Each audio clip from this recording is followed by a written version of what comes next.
అనగనగా ఒక రాజ్యం ఉండేది. ఆ రాజ్యం పేరు విజయగిరి. ఆ రాజ్యానికి రుద్రవర్మ అనే ఒక రాజు ఉండేవాడు. అతను చాలా ధైర్యవంతుడు, తెలివైనవాడు.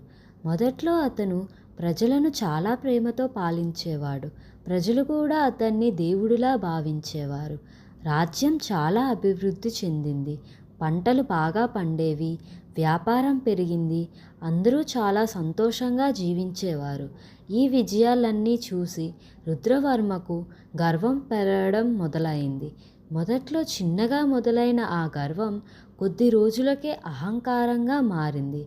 ఒకరోజు రాజసభలో మంత్రి చెప్పాడు, మహారాజా, ఈ విజయానికి కారణం ప్రజల కష్టమే. అప్పుడు రుద్రవర్మ కోపంగా అన్నాడు, లేదు, నా వల్లే ఈ రాజ్యం ఇంత గొప్పగా ఉంది.